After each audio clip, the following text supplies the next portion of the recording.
Listen carefully, because what I'm about to tell you was never meant to reach your ears.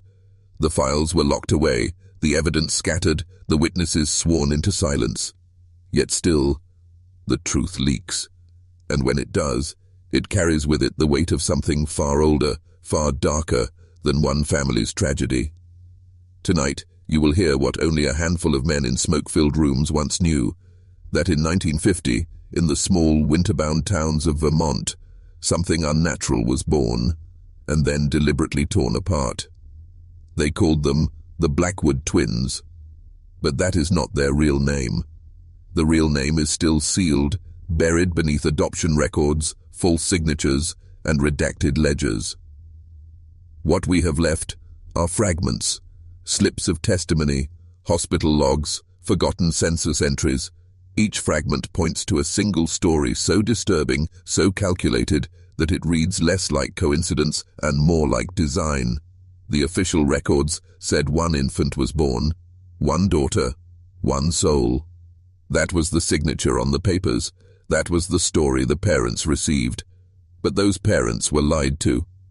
In truth, 2 infants entered the world that night, 2 identical daughters, perfect reflections of one another, separated by mere minutes in birth, and then by decades in life. Why? Not for charity. Not for the betterment of those children. No, these twins were stolen for a purpose that even now feels dangerous to name aloud. They were never meant to grow together. They were never meant to recognize each other's face. They were meant to be divided, catalogued, observed, and measured, because to the men who orchestrated their separation, the Blackwood twins were not daughters. They were data points. Imagine it. A cold Vermont hospital ward, its paint stripped pale by years of antiseptic. A mother lying weak, blood still warm on the sheets, her vision blurred by exhaustion. She asks to see her baby. A nurse complies, placing an infant in her arms. She holds the child close, never realizing that somewhere behind the curtain, another crib waits, another heartbeat, another life that shares the same blood. That second daughter is never shown to her, never whispered of, never acknowledged. Instead, a clipboard is passed, a form slid under her trembling hand, and in her haze of pain, she signs away both her children, without ever knowing there were 2. What followed was not an accident. It was not oversight. It was architecture. One twin sent to a home of wealth and promise, the other to a life of scarcity and struggle. And over the next 15 years, strangers would come, strangers with clipboards, polite smiles, and sharpened pencils. They would sit in kitchens and parlors, asking simple questions, watching small hands draw pictures, recording nervous habits. Families thought these were routine welfare checks, safeguards to ensure a child's well-being. But behind the masks of kindness, they were conducting an experiment, a living, breathing experiment on human identity. This was not isolated. The Blackwood twins were only one pair among many scattered across the Northeast, children divided, families deceived, and lives rewritten so that scientists could chase an answer to the oldest debate in psychology, nature versus nurture. But this debate was not academic, it was not harmless, it was not curiosity in a classroom, it was control.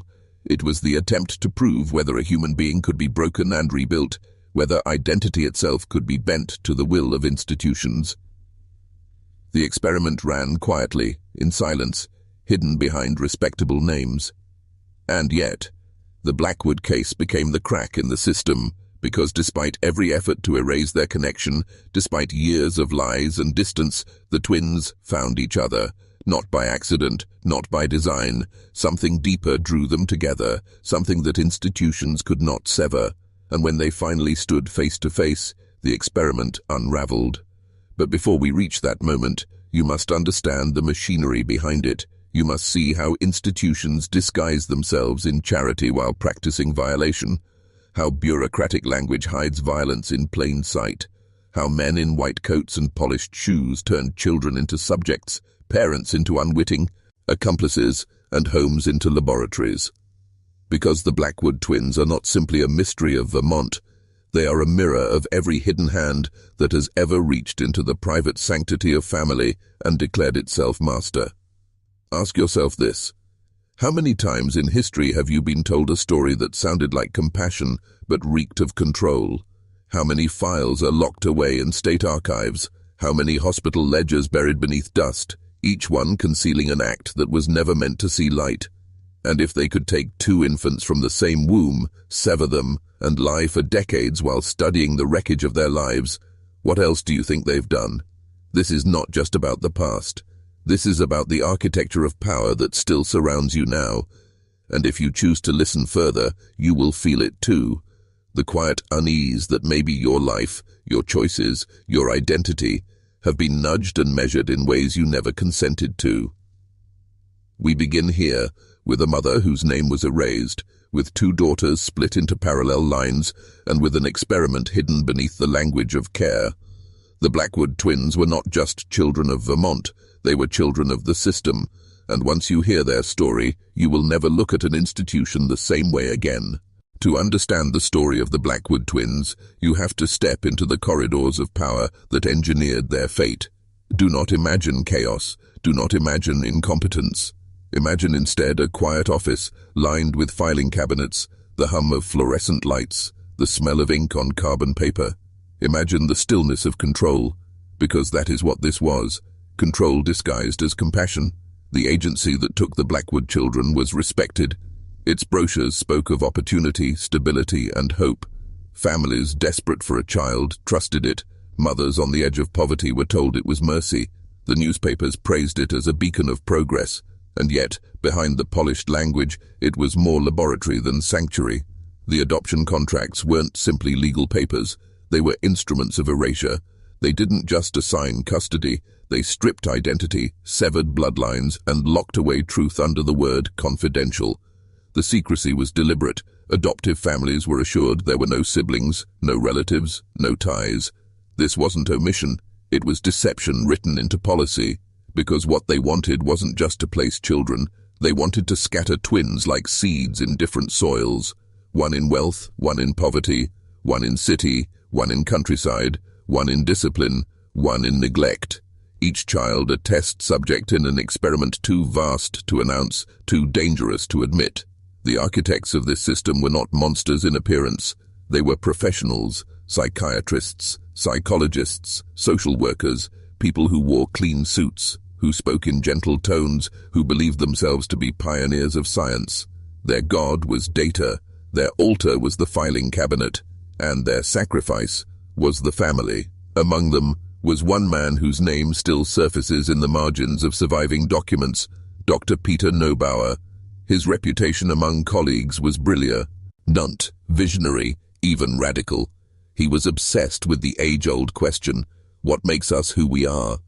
Is it our blood, our biology, the ghosts we carry in our genes, or is it the walls of the home we grow up in, the voices that raise us, the books on the shelf, the air we breathe? To most, this was philosophy. To Neubauer, it was a battlefield, and he would turn living children into soldiers of that war, whether their parents consented or not. Under his direction, a quiet network of adoptions took shape. Identical twins, triplets, siblings, separated, distributed, anonymized, families kept in the dark, years of visits disguised as checkups. Behind the friendly smiles of social workers lay a machine of data extraction, measuring height, weight, behavior, posture, even drawings and dreams. A child who thought she was playing was, in truth, building variables for a hidden experiment. This was not isolated to Vermont. It stretched across New York, Connecticut, Massachusetts. But the Blackwood twins are where the system reveals its true face. Because, unlike other cases, fragments of their records survived. Fragments that whisper of the intent, the precision, the coldness behind the mask. Picture it.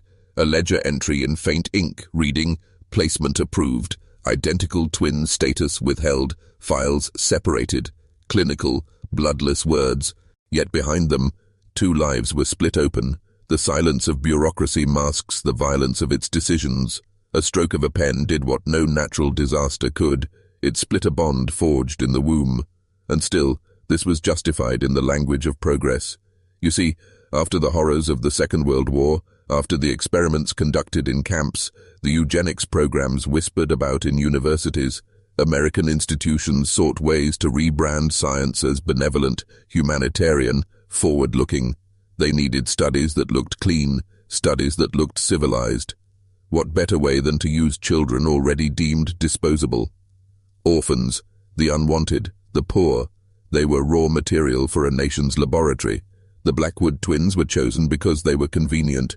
Their mother had no means, no power, no voice. The system called it surrender. In truth, it was confiscation. The twins became assets in a ledger, their futures shaped not by love, but by design. And the design was merciless. Their files reveal contrasts so sharp they could not have been accidental. Margaret, though that was not her birth name, placed in a family of privilege, polished furniture, private tutors, holidays at the lake. Helena, her mirror, placed in scarcity, rationed meals, cramped housing, schoolbooks falling apart at the seams. Their lives weren't random. They were deliberate inverses, orchestrated opposites. And every year, strangers returned to measure how those opposites unfolded. The parents never suspected. They welcomed the visitors as if they were guardians of welfare. They served tea, offered their daughters schoolwork, believed the praise about how well their child was adjusting. But behind polite conversation, everything was catalogued: the slant of handwriting, the nervous chewing of cheeks, the way both girls hid from storms. Patterns noted, compared, filed. Two sisters who did not know of each other's existence, yet mirrored each other's habits like shadows across distance. Think about the arrogance it takes to do this, to believe you have the right to split a soul in half, scatter it, and observe what happens. To watch children grow not as lives, but as experiments. To build a system so hidden, so sealed, that no parent, no child, no citizen could question it. And to write it all down in cold, clinical shorthand, as though reducing human identity to charts and codes erased the violence of the act. But violence leaves traces. And in the case of the Blackwood twins, those traces would not remain hidden forever. Because despite the system's meticulous erasure, the twins themselves carried something institutions could not bury: the echo of each other, the bond of shared blood, the pulse of recognition that defies time, distance, and deception. And when the two of them finally met, by accident, by fate, or by something older and more mysterious, it shattered not only their lives but the illusion of the experiment itself. We are not there yet, but you must see the machine for what it is before you can understand the crack that destroyed it, because this was never just about two girls in Vermont. This was about the hunger of power to shape men as it pleases, to tear the roots of identity out of the ground and replant them in soil of its choosing, to decide who you are before you ever get the chance to choose for yourself. The Blackwood twins are not a ghost story. They are not myth. They are evidence. Evidence of a system that still lurks, still observes, still hungers. And if you think you are free from its reach, if you think your choices are entirely your own, think again. Because what began in those sealed adoption files did not end there, and soon you will see just how deep the roots of this experiment go. By the early 1950s, the surveillance of the Blackwood twins was in full motion. The families did not call it surveillance, of course. They called it oversight, routine checkups, even reassurance. But you must strip away the polite language. What walked through their doors were not caretakers. They were harvesters. And every visit took something from the children that could never be returned. It always began the same way. A knock on the door, the smile of a stranger who claimed to be from the agency. The tone was friendly, professional, almost deferential. They carried clipboards, sometimes a leather bag, sometimes equipment that hummed faintly when plugged into an outlet. Parents welcomed them. They wanted to believe they had been chosen as good families, worthy families. And so, when the strangers asked to see the children, to ask them questions, to measure their growth, no one refused. In Margaret's home, the twin raised in comfort, the visitors praised the neatness of her handwriting, the orderliness of her room, the well-kept books on her shelves. They commented on her posture, her politeness, her apparent refinement. Every word of praise hid the fact that their true interest lay not in her manners, but in her instinctive behaviors, the tiny quirks that revealed the ghost of her hidden sister. In Helena's home, the twin raised in scarcity, the visitors spoke differently. They congratulated her mother for managing so well with so little. They framed their questions as concern, their observations as advice, but while they offered sympathy, they wrote with merciless precision. Helena's reluctance to speak in long sentences, the way she curled her left leg beneath her when sitting, the nervous habit of chewing the inside of her cheek until it was raw. These details, coldly noted, would later be compared with Margaret's identical traits. Understand this, what seemed like harmless play was actually coded testing. The girls were asked to stack blocks, to repeat words, to draw pictures of families, but in the files these drawings were not innocent. They were interpreted as data, symbols of subconscious longing, variables in a psychological equation. One twin might draw a family with 3 members, the other might draw 4. The researchers whispered about what this might mean: attachment styles, unconscious awareness, or perhaps something deeper they dared not admit, that each twin was haunted by the shadow of the other. The parents never suspected. They were relieved to see their children praised, their households acknowledged, their guardianship validated. But the truth is chilling. Every time they opened the door, they allowed strangers to strip their child of privacy, to catalogue their identity, to turn their lives into experiments without their consent. The pattern of mirrored behavior unsettled even the researchers. Reports describe, with clinical detachment, the eerie similarities. Both girls sat in silence for long stretches, staring into corners as though listening to something unseen. Both flinched at thunderstorms, retreating beneath beds until the noise passed. Both, without prompting, would whisper at night of a shadow at the door. Think about that. 2 girls, raised miles apart, never told the other existed, describing the same nocturnal terror in identical words. Coincidence? Or something far older, something stitched into their blood? The reports never speculate openly, but in the margins there are question marks. Small, hesitant marks that betray the fear of the observers themselves. The handwriting samples were the most damning. Collected during so-called developmental assessments, they were stored without identifiers.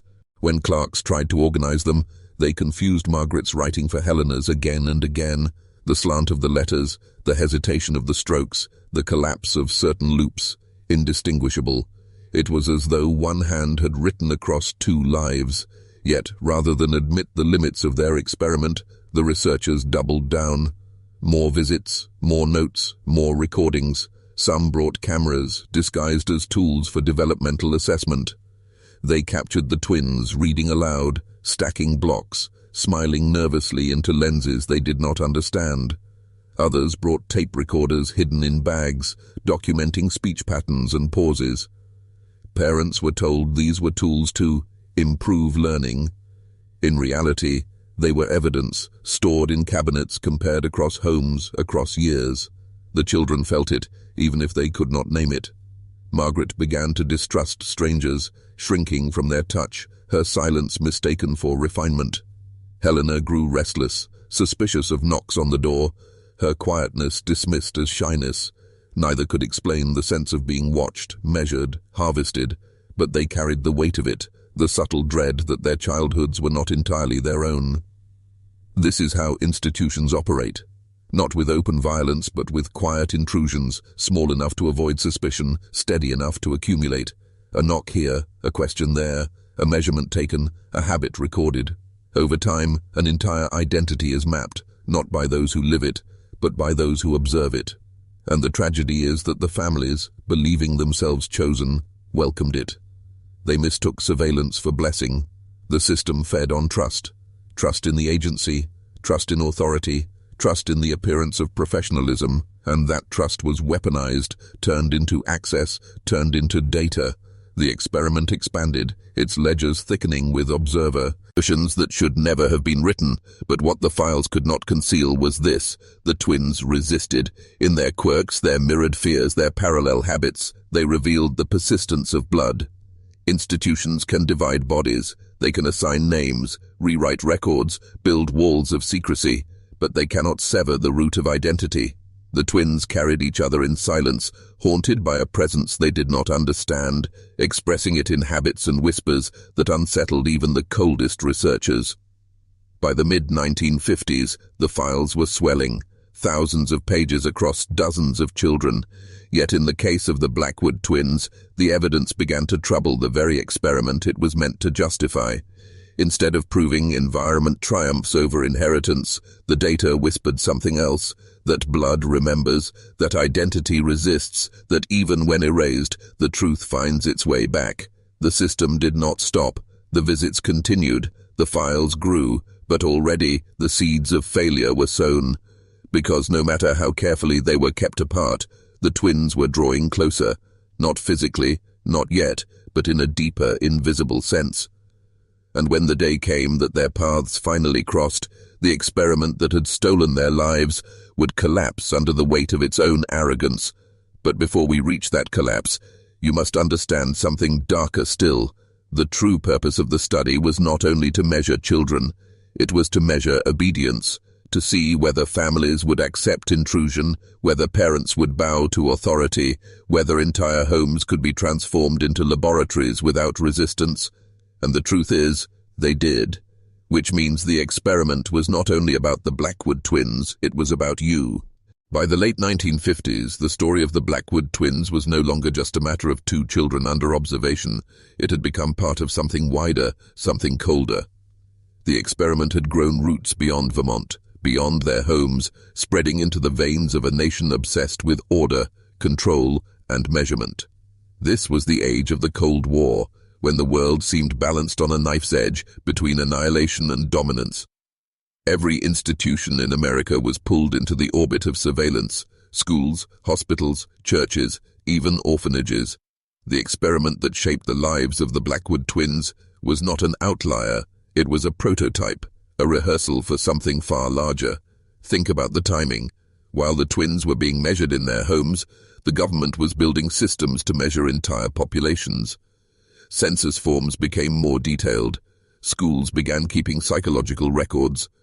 Employers experimented with aptitude tests. Intelligence agencies experimented with psychological warfare. In every corner, the same question was being asked: how much can people be shaped? How much can behavior be engineered? And most of all, how much can truth be hidden before the subject begins to suspect? The twins were small variables in that larger equation. Margaret, raised in privilege, was treated as a success story, a child lifted from uncertainty into stability, her life documented as evidence that environment could elevate. Helena, raised in scarcity, was treated as a cautionary tale, a child burdened by circumstance, her struggles documented as proof that environment could suppress. But both interpretations ignored the real evidence, that despite their separation, their lives echoed one another in ways no file could deny. Reports became uneasy. Researchers wrote of persistent convergence, a phrase that meant, no matter how different their homes, the GI-RLS continued to mirror each other. When one developed a nervous stutter, the other did as well. When one began to draw spirals in the margins of her schoolbooks, the other filled notebooks with the same shapes. When one fell sick with pneumonia, the other, hundreds of miles away, was hospitalized with identical symptoms. Coincidence? The files tried to frame it that way, but the sheer volume of mirrored events made coincidence impossible to sustain. The truth, unspoken but undeniable, was that blood remembers. The experiment should have collapsed under this weight, but institutions do not collapse easily. They adapt, reframe, shift the language of their reports. What could not be explained scientifically was written off as anomaly. What unsettled the researchers was buried in appendices, and the surveillance went on, but beneath the surface, cracks were forming. You see, the experiment was never just about twins, it was about the obedience of the families. Would they open their doors without question? Would they allow strangers to record their children, measure them, test them, intrude on their most private spaces? Again and again, the answer was yes. Not because parents were weak, but because they believed. They believed in the authority of institutions, the promise of science, the illusion of benevolence. This was the real study: how to cultivate consent, how to train citizens to accept intrusion without protest, to accept erasure without resistance. The twins were the test case, the families were the laboratory, and the system was learning, refining, preparing to apply the same methods to society itself. Now step back for a moment, look at your own life. Do you think you are untouched by such experiments? Consider how you carry identification cards, health records, financial accounts. Consider how you let strangers measure your body, your performance, your worth without protest. Consider how much of your identity exists not in your possession, but in files you are never allowed to see. The Blackwood twins lived in a world where surveillance wore the mask of kindness. Today, the mask has only grown more sophisticated, but the face beneath it remains the same. For the twins, the intrusion began to take its toll. Margaret grew restless, plagued by dreams she could not explain, dreams of another girl who looked like her, who spoke like her, who lived in a house she had never seen. Helena suffered too, speaking of echoes that followed her through hallways, shadows that whispered her name. They did not know each other, but they felt each other, and the weight of that unacknowledged bond began to fracture the narrative the experiment had built. One day, during a scheduled assessment, Margaret asked a question no child should have asked. "Do I have a sister?" The social worker, trained to deflect, smiled and said no. But the way she said it, too quickly, too firmly, planted a seed of suspicion that never left. Meanwhile, Helena began keeping notebooks filled with drawings of faces, always two faces, always nearly identical, staring at one another. Her teachers dismissed it as imagination. The researchers called it symbolic compensation, but to anyone willing to see, it was something else. It was memory speaking through blood. By the early 1960s, the experiment had stretched past its natural limits. The twins were teenagers now, harder to control, harder to deceive. Their mirrored habits were undeniable. Their questions grew sharper, and outside their homes, the world itself was changing. Civil rights movements, protests, the cracking of blind obedience to authority. The same seeds of resistance that bloomed in the streets were blooming in the lives of the Blackwood twins. And here lies the paradox. The more the system tried to prove its power, the more it revealed its weakness. For no matter how carefully it measured, no matter how thoroughly it erased, it could not destroy the bond of identity. Margaret and Helena, though still separated, were drawing closer, not by design, but by inevitability. The files from this period are fragmented, scattered, some deliberately destroyed. But whispers remain. Whispers of sightings, near meetings, uncanny coincidences that brought them within blocks of one another without ever knowing. Fate circling, waiting for the moment of collision. The researchers sensed it too. Their notes became anxious, their visits more frequent, their files marked sensitive. They feared what would happen if the twins discovered each other. They feared not because it would ruin their study, but because it would expose their lie, and the lie was vast. Because the Blackwood twins were never just two children lost in bureaucracy, they were evidence of a system that believes it can decide who you are, divide you, measure you, and still keep you blind. They were evidence that the machinery of surveillance was never about protection, it was about control. And when they finally met, and they did meet, it was not just a reunion. It was an eruption, a collapse of the illusion, a tearing open of the sealed files, a glimpse of truth too dangerous to remain hidden. We are almost there. But before that moment, you must understand the depth of the cover-up, the silence built like a wall around them. Because when truth threatens power, power does not confess. Power erases. Fate is not polite. It does not wait for permission. It does not follow the rules written in filing cabinets. When the Blackwood twins finally crossed paths, it was not planned by their families, not staged by the researchers, not even expected by the twins themselves. It was an accident, or something that only appeared accidental. It happened in the summer of 1963. Margaret was 17, Helena the same. Both were restless in their own ways, haunted by whispers they could not silence. Margaret, living in her manicured world of private lessons and polished manners, felt caged by expectation. Helena, scraping her way through crowded classrooms and part-time jobs, felt crushed by poverty. But beneath these differences, they shared an ache they could not name. The meeting came through chance geography. Margaret's family took a holiday in a neighboring town.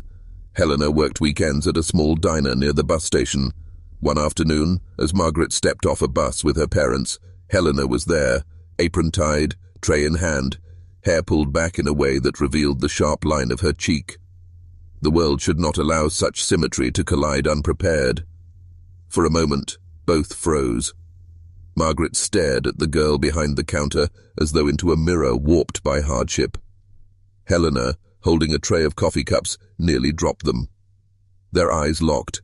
Two sets of the same eyes, two lives staring at one another, and in that instant, the scaffolding of the experiment cracked. No words at first, just silence, so heavy it seemed to thicken the air.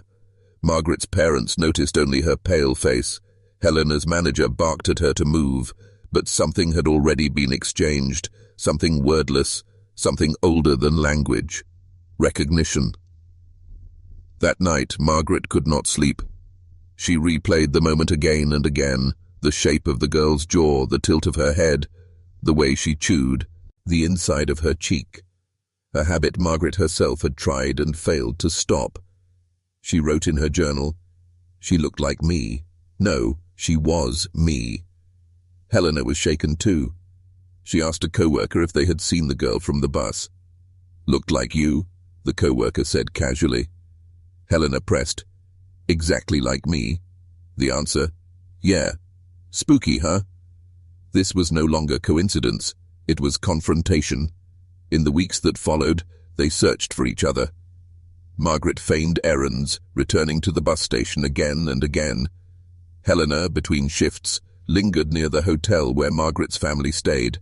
And finally, inevitably, they spoke. It was awkward, halting, filled with disbelief. "What's your name?" "Helena." "I'm Margaret." The words tasted wrong, as though names were costumes too small for the truth standing between them. They compared birthdays, identical. They compared childhood scars, matching. The illusion shattered piece by piece. And then came the question, the one Margaret had once asked a social worker years before, "Do I have a sister?" There was no longer room for denial. They were twins. The discovery should have been joyous, a reunion, a reclaiming of stolen blood. But instead, it was a wound. Because with recognition came rage. Who had hidden this? Who had stolen these years from them? Who had decided they would grow apart, strangers in the same world, mirrors separated by walls of secrecy? They met in secret for weeks, their conversations heavy with questions they could not yet answer. "Do you dream of storms?" Margaret asked. Helena nodded.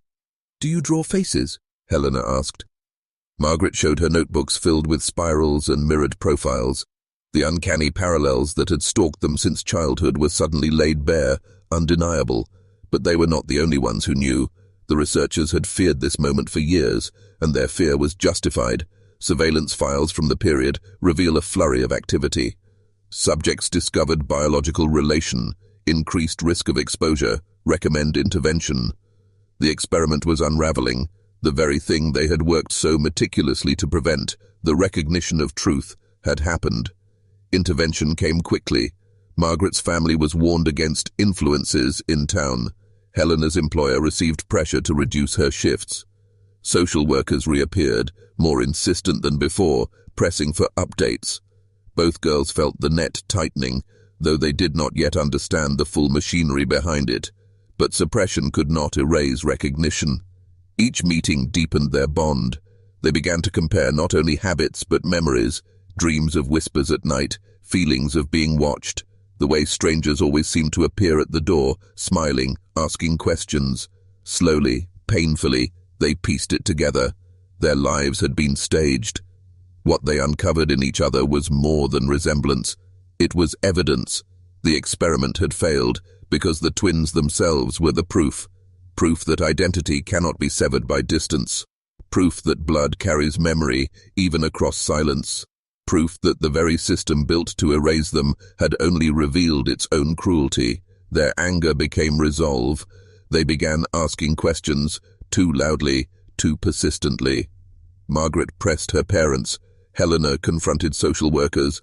And soon whispers began to circle back to the very institution that had hidden them.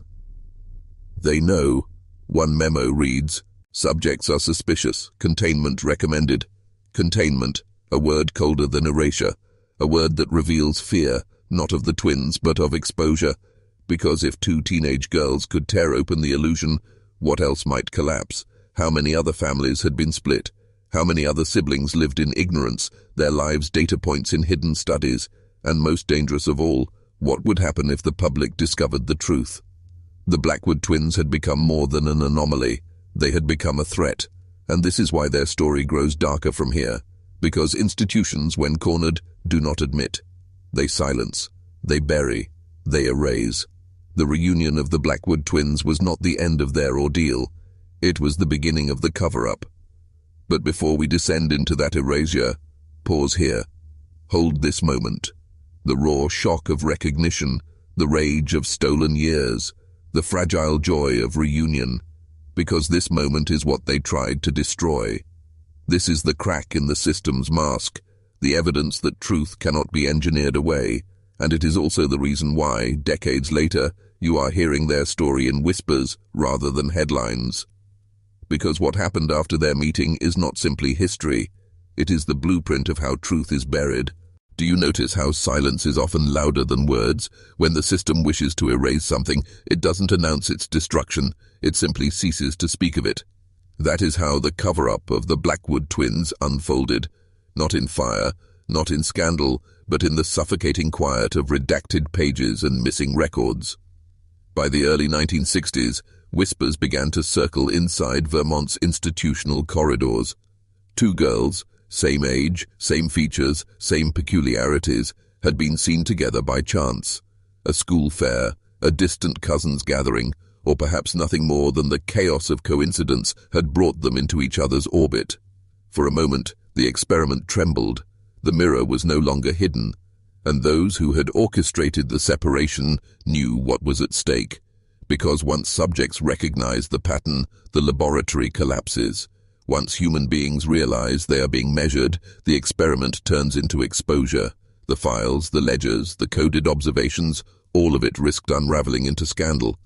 And so the machine shifted into its second phase, concealment. Requests for records were denied without explanation. Adoption papers that should have been public were marked restricted by statute. Social workers who had once visited homes with polite smiles suddenly disappeared, reassigned or retired. Families that had grown accustomed to yearly inspections were left in silence, told the program was complete.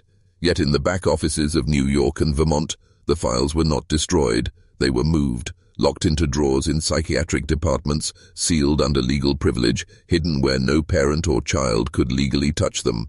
You must understand something. Institutions do not act with panic. They act with patience. The strategy was not to erase the Blackwood twins entirely. It was to bury them so deep beneath bureaucratic language that their existence would become myth. If anyone asked, the answer would be procedural. Records unavailable, identity protected, files closed. And what begins as secrecy slowly calcifies into history. But there is a deeper truth here, one you must feel in your bones. This experiment was not designed to be temporary. It was never meant to end with childhood. When you split a life in two, when you raise identical bloodlines in parallel, the real harvest comes later. Adulthood, decisions, careers, families. That is where the system wanted to see its results. Whether nurture could conquer blood, whether biology could be tamed by structure. And so, even as the public facade dissolved, the hidden observations continued. Quietly, in the margins of schools, universities, and workplaces, the twins were still followed. A scholarship offered here, a medical survey mailed there, each disguised as chance, each designed to extract information. Their lives had become living laboratories, and the cover-up was not silence but shadow, data gathered without the subjects ever realizing the gaze remained. Yet something the architects never calculated began to emerge. Patterns they could not suppress, bonds they could not sever. The twins, though raised apart, began to describe identical fears, the same recurring dream, the same nervous habits, the same words spoken to different families, recorded in different files, yet converging as if some invisible thread bound them still. This was the danger, the evidence that environment could not erase blood, that the experiment's premise was collapsing under its own weight. And so, when their reunion became unavoidable, when the two girls finally stood face to face, the cover-up entered its most ruthless stage. Reports were scrubbed of details, names were blurred, the very fact of the experiment was denied. Academics who had once circulated findings fell silent. Those who asked too many questions found their careers quietly redirected, their access to archives revoked. The experiment had created its own contradiction, and to admit it publicly would not only shatter reputations, it would reveal how deep institutional manipulation had run for decades. I tell you this not to shock you, but to awaken you, because the lesson of the Blackwood twins is not limited to Vermont. It is a blueprint. Whenever a truth emerges that threatens the architecture of power, you will see the same pattern unfold. Silence, reclassification, restricted access, and above all, the inversion of reality itself. Victims turned into anomalies, institutions painted as guardians, and questions reframed as conspiracies. Ask yourself, how many truths in your own lifetime have you watched vanish in exactly this way? A story that erupts, burns briefly, then disappears beneath the tide of official denial. Witnesses contradicted, papers sealed, voices branded unreliable. Until within a few short years, the event itself begins to feel like a ghost, something half-remembered, half-imagined. That is not accident, that is design. The cover-up of the Blackwood twins was not an isolated act of cruelty. It was part of a larger doctrine, the doctrine of control by erasure, a doctrine that whispers even now in the stories you are not permitted to read, in the files you are not allowed to see, in the histories you are told never existed. And yet, fragments survive, a ledger smudged but still legible, a census line that refuses to disappear. Two girls who recognized themselves in each other's eyes despite every effort to prevent it. The truth cannot be destroyed, it can only be buried, and the longer it remains underground, the more dangerous it becomes when it resurfaces. This is the point in the descent where you must ask yourself, do you see the pattern? Do you recognize the silence that surrounds certain stories in your own time? Because once you see it, you cannot unsee it, and the next time you hear of sealed files, restricted archives, or vanished evidence, you will know you are standing at the edge of another Blackwood story. Picture this moment. Two young women, strangers in name, standing across from each other in a crowded room. Their laughter freezes, their eyes lock, and suddenly, it is as if a mirror has been placed between them, a reflection where none should exist. Every tilt of the head, every flicker of expression, every subtle gesture, perfectly duplicated. For the Blackwood twins, reunion was not gentle, it was violent. It was the shattering of a carefully constructed reality, because you must understand what happens when a human being discovers that their identity was engineered, that the story of their life was written by invisible hands. Everything collapses. Memory itself begins to fracture. Every decision, every belief, every relationship becomes suspect. Was it truly mine, or was it manufactured? Was I ever free, or have I always been a subject in a study too vast to comprehend? The twins wrestled with this storm in silence. For Margaret, the daughter raised in privilege, the revelation meant betrayal. All the refinement, all the assurances of stability, all the pride instilled in her upbringing dissolved into suspicion. She was no longer the product of her family's guidance, she was a specimen curated for contrast. For Eleanor, raised in scarcity, the reunion did not offer comfort, it offered rage. Years of hardship, of hunger, of watching her parents struggle, suddenly reframed as deliberate cruelty, a hardship chosen for her by men who never met her eyes. The two mirrors reflected not only likeness but also wound. Imagine the psychological weight, to realize your struggles were not born of chance, but selected, to realize your triumphs were never entirely your own, but a data point, to realize that even your fears, your habits, your dreams had been noted in some stranger's ledger. This is more than trauma. This is disintegration. When the twins attempted to confront the adoption agency, they were met with denial. No record, no twin, no acknowledgement. They were told their resemblance was coincidence, their suspicions unfounded, their questions inappropriate. The very act of inquiry branded them unstable. And this is the oldest trick of institutional power, to gaslight those who see too much, to label their truth as madness, their evidence as delusion. But the human psyche is stubborn. Once awakened, it cannot return to sleep. Margaret and Eleanor began searching, piecing together scraps of paper, whispers from retired nurses, census fragments. Each discovery deepened the wound, and yet, paradoxically, strengthened their bond. The more they uncovered, the more inseparable they became. The very experiment that sought to divide them had instead forged an alliance stronger than any ordinary sibling bond. And here lies the lesson for you.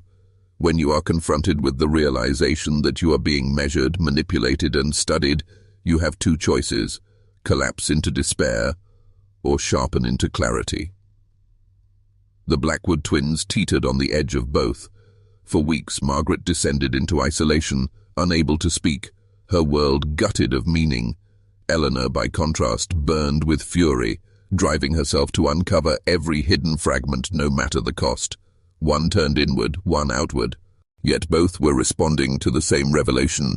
They had been property, not people. Do you see how this pattern mirrors larger forces? How entire populations can be divided, raised under different conditions, measured by institutions that never reveal their intent? How anger, despair, and awakening all coexist in those who finally glimpse the truth. This is not just their story, it is the blueprint of control that still surrounds you. The psychological damage of the Blackwood experiment was not limited to two girls. It radiated outward, infecting their families, their relationships, their very sense of belonging. Adoptive parents, once proud of their roles, now felt complicit, duped by institutions that had lied to them as thoroughly as they had lied to the children. Grandparents questioned their memories, wondering how they had never noticed. Communities whispered, torn between sympathy and suspicion, and through it all, the system maintained silence. The files remained locked, the ledgers remained coded. The experimenters, long retired, never confessed. The burden of truth fell solely on the shoulders of the twins themselves. They had to decide whether to continue digging or to accept the erasure of their lives. Here is where the story grows darker, because identity is not a stable construct. It is fragile, and when truth strikes too suddenly, it can collapse entirely. Margaret began to experience hallucinations, seeing her sister's face where it did not belong, hearing her voice in places of silence. Eleanor reported the same. Nightmares of shadows at the door intensified, no longer confined to childhood. The mirror had not only returned, it had invaded. The reunion that should have healed them instead fractured them more deeply. But there was another force at work, something the experimenters had not predicted, something they could not control. The bond of blood, its elf. Despite the psychological damage, despite the trauma, the twins found themselves drawn closer, their lives weaving together in ways that defied explanation. They began to share thoughts, finish each other's sentences, even experience sensations at the same time. Headaches mirrored, dreams aligned, illnesses arrived in tandem. The experiment had tried to divide them, but the division had only magnified the connection. Now I must ask you, the listener, the seeker of hidden knowledge, what does this tell you about the human spirit? What does this reveal about the power of blood, of identity, of truth? The Blackwood twins stand as proof that institutions may manipulate, they may deceive, they may control, but they cannot sever what is deeper than design. And here is where you must engage.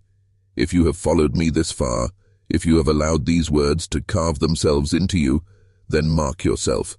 Write in the comments, blood remembers, twice, so it cannot be erased. Not for me, not for the algorithm, but for you. To seal the transformation of your awareness, to declare that you will not allow silence to bury truth again, because the descent has not ended. We are only halfway down. The darkest layers still remain, and once you see them, you will understand why this story was hidden for so long, and why it is dangerous even now to speak it aloud. Imagine for a moment what the reunion of the Blackwood twins meant for the machine that created them.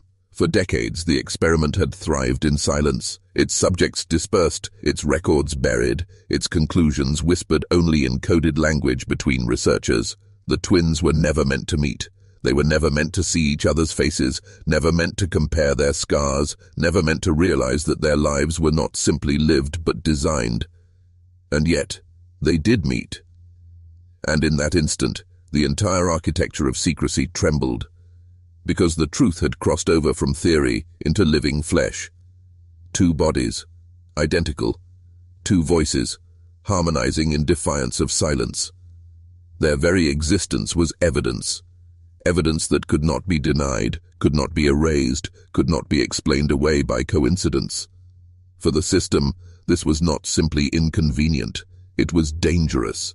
Because if two girls could prove the experiment real, how many more existed? How many other twins had been split and scattered across the country, hidden inside unsuspecting families? How many lives were nothing more than data points? The reunion of Margaret and Eleanor did not simply threaten to expose one secret, it threatened to expose a pattern. And institutions cannot survive when patterns are revealed. The first response was containment, subtle, not violent. Officials discouraged the twins from speaking publicly.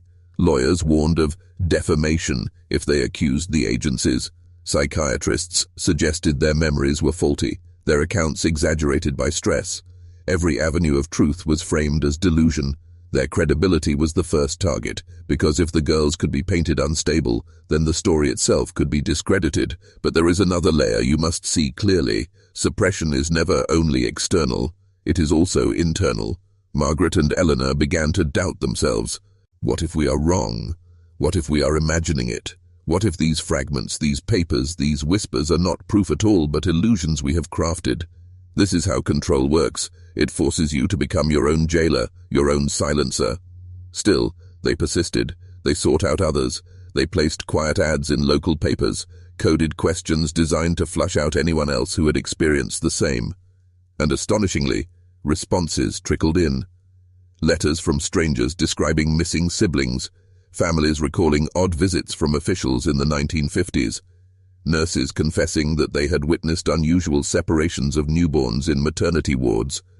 The fragments began to assemble into a picture too large to ignore. That is when the machine shifted from containment to elimination. Not physical elimination, no, that would draw too much attention. Instead, reputations were erased. Margaret found her career prospects vanish overnight, her applications mysteriously rejected. Eleanor discovered that employers who once praised her now whispered she was unstable. Friends began to distance themselves, not out of malice, but because they had been quietly convinced that something about the twins was dangerous. This is how institutions protect themselves, not through overt violence, but through subtle erasure. To make someone a pariah is more efficient than to make them a martyr. To scatter them socially is more effective than to strike them down. And yet, the twins did not scatter. They drew closer. Their bond, once severed, had become unbreakable. Every attempt to silence them only deepened their conviction. If anything, the system's pressure proved the truth of their suspicions. Because why would so much effort be spent discrediting a coincidence? Why would sealed files and locked drawers follow them wherever they turned? Why would silence roar so loudly, unless there was something to hide? But you must realize, in this deepening descent, the Blackwood twins themselves became a threat beyond the experiment. Their reunion was not just evidence, it was contagion. Anyone who heard their story began to see patterns in their own lives, began to question the gaps in their families, began to notice the inconsistencies in records. The twins were not merely exposing a study, they were awakening suspicion, and suspicion is more dangerous than evidence. Suspicion spreads, so the machine's last defense was myth. It allowed whispers of the Blackwood twins to circulate, but only as folklore, only as rumor, only as the kind of eerie tale you might find in the margins of local history. A disturbing Vermont mystery, a curiosity, a ghost story for late-night television. That way, even if you heard of them, you would not believe. The truth was not denied, it was diluted. And this is the cruel genius of suppression. When truth cannot be destroyed, it can be disguised. It can be wrapped in layers of legend until you, the listener, are unsure whether you are hearing history or horror, reality or rumor. That is why we speak now in this descent, because once you strip away the myth, once you hear the raw fragments, you recognize the shape of the truth. Now pause. Ask yourself, why does this matter today? Why does a story from 1948 still echo? Because the experiment did not end. Its methods evolved, its records expanded, its strategies refined. The Blackwood twins are not relics. They are a blueprint, a warning, proof that when you peer into the mirror of identity, you may find not reflection, but design. And here is where you, the listener, must step into the descent. Do not consume this as entertainment. Do not allow it to be just another strange story you forget tomorrow. Instead, take note of the patterns, the silences, the gaps in your own history, your own family, your own world. Because the lesson of the Blackwood twins is not about two girls in Vermont. It is about all of us. So I will ask you, once more, to mark yourself. Write in the comments, I see the pattern, I see the pattern. Write it twice, because once is not enough. Do not let the silence consume this truth. Do not let the myth bury it again, because if you have descended this far with me, then you understand the machine fears exposure more than anything else, and the act of seeing, of truly seeing, is already an act of rebellion. By the late 1970s, the story of the Blackwood twins had ceased to be merely personal. What began as a hidden wound inside two lives began seeping outward through whispered letters, anonymous phone calls, and the chance confessions of former nurses and clerks. It became clear that Margaret and Eleanor were not anomalies. They were not accidents. They were prototypes. Other twins began to emerge. A man in Connecticut who swore he saw his own face staring back from a stranger in Boston. Women in Ohio whose childhood journals described dreams of a sister they had never met, dreams that turned out to be true. Fragments of archives revealed entire columns of names, infants coded as A and B, separated within hours of birth, scattered across the country. The Blackwood twins were the first to force the mirror into public view, but behind them loomed an entire gallery of reflections. The silence was cracking, and with each crack, the machinery of suppression whirred louder, desperate to drown the sound. The agencies responded the only way they knew how: denial. No records exist. No program was ever sanctioned. Any similarities are coincidence. The denials were issued with such precision, such uniformity, that they themselves became evidence of coordination. It was the same script, delivered in different cities, different courts, different institutions, a chorus of silence masquerading as explanation. But outside the institutions, the myth was growing. People whispered about the children of the ledger, about the doubles in the dark. And here is the paradox. The very effort to bury the story gave it power. Suppression transformed truth into legend, and legend into contagion. Soon the Blackwood twins were not simply figures of history. They were symbols, symbols of how far institutions will go to shape lives, and how fragile the boundary is between science and cruelty. For Margaret and Eleanor, the descent never truly ended. They remained bound together, unable to return to ordinary life. Their reunion had made them dangerous, not just to the machine, but to themselves. Every mirror became suspect, every dream became prophecy, every silence felt like surveillance. They carried the weight of knowing that their existence was never an accident, but an equation, and no human soul can bear such knowledge without consequence. Some accounts suggest Margaret withdrew completely in her later years, refusing interviews, refusing letters, refusing the world. Eleanor, by contrast, kept speaking, kept writing, kept insisting that others must see. One turned inward, one outward, but both were haunted by the same unshakable truth. Blood remembers, blood resists, blood endures. And this is where you, listener, must understand the true depth of the descent. This story is not about twins, not about Vermont, not about the past. It is about the design of power itself. The Blackwood twins are only the visible fracture in a system far larger, far older, and far more patient than any of us care to admit. Do you think experiments of control ended in 1948? Do you believe the machine dismantled itself, ashamed of its cruelty? Or is it more likely that it evolved, refined its methods, shifted its focus to subtler forms, where no mirror is needed, where separation is not physical but digital, where observation does not require a ledger but an algorithm? Look around you, your habits tracked, your choices measured, your relationships mapped. The same experiment continues, only the tools have changed. The twins are no longer flesh and blood, they are data points, and you are no longer an observer, you are a participant. That is why this story matters, because once you see the pattern in Vermont, you cannot unsee it in your own life. Once you hear the silence around the Blackwood twins, you will recognize the silences that surround you now. Different names, different methods, same design. And so, as we close this descent, I ask you to do one final thing. Mark yourself, not for me, not for this channel, but for yourself, for your own awareness, for your refusal to return to sleep. In the comments, write, "Blood remembers, I see the pattern." Write it as a declaration, not a whisper, because silence is the weapon of the machine, but speech, your speech, is the fracture that cannot be erased. The story of the Blackwood twins does not end with their lives. It ends here, with you. With whether you choose to consume this as another curiosity, or whether you carry it with you into the way you see the world, into the way you question the records, the files, the silences that surround you. Because once you descend this far, you cannot climb back changed.